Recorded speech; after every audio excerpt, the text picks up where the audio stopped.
इस वक्त हम हिम्मतगंज इलाके में हैं, जहां पर अतीक अहमद का कार्यालय हुआ करता था।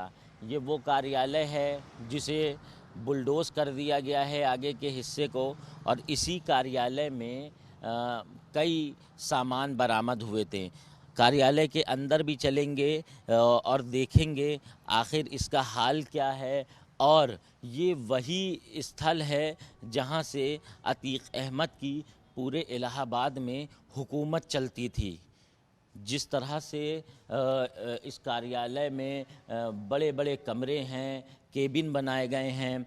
आप देख सकते हैं जब से अतीक अहमद पर शिकंजा कसा गया था उसके बाद इसकी दुर्दशा भी हो गई थी। सरकार की ओर से बुलडोज करा दिया गया था। ये पूरा हॉल है, यहाँ पर अतीक अहमद चौपाल बैठाते थे। इसके अलावा बड़ी संख्या में लोग मिलने आते थे और यहीं से सारी चीज़ें ऑपरेट होती थीं, चाहे वो चुनाव का मौका हो या किसी की संपत्ति वगैरह का जो मामला होता था। जब अतीक अहमद यहाँ बैठते थे तो लोग बड़ी संख्या में आते थे और चुनाव की सारी तैयारियां भी की जाती थी। अतीक अहमद प्रयागराज में 4 बार विधायक रहे हैं, इसके अलावा 1 बार सांसद भी रहे हैं।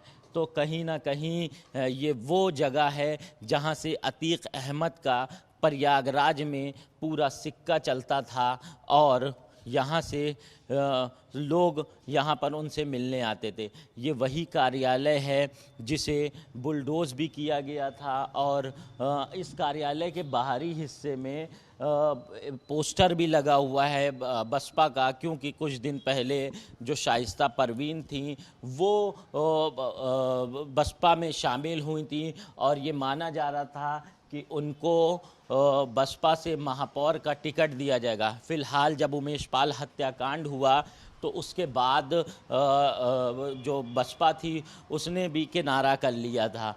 ये पूरा एक घर की तरह जो ऑफिस का ऊपरी हिस्सा है वो है।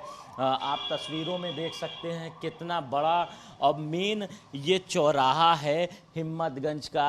हिम्मतगंज इलाका लगता है, कब्रिस्तान भी सामने है और वहाँ पर ये पूरा बना था इनका कार्यालय की तस्वीरें भी आप देख रहे हैं। ये जो पूरी फाइलें हैं अतीक अहमद की, ये फाइल बता रही हैं कि किस तरह से यहाँ पर काम होता था। अतीक अहमद पर सैकड़ों मुकदमे दर्ज थे, ज़मीन कब्ज़ियाने के, हथियाने के, धमकाने के, इसके अलावा हत्या के भी कई मुकदमे दर्ज थे।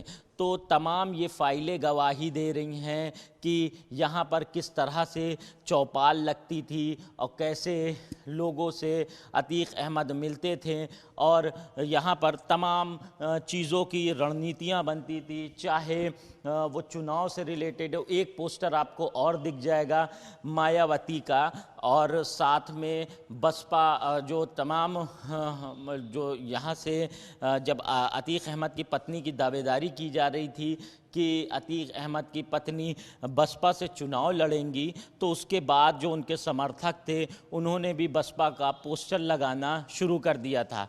ये एक तस्वीर लगी हुई है जब अतीक अहमद पहले चुनाव लड़ते थे, तो उस तस्वीर वो भी तस्वीर इस कार्यालय में लगी हुई है।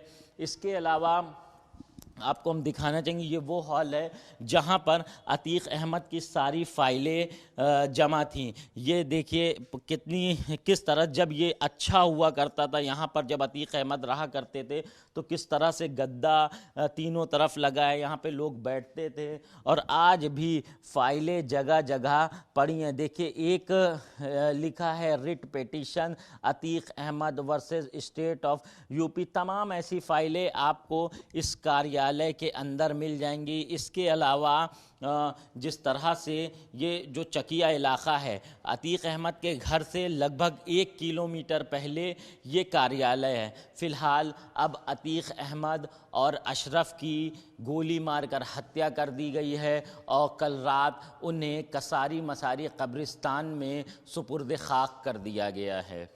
कैमरा पर्सन अमीश मिश्रा के साथ कफीलुर रहमान, भारत समाचार, प्रयागराज।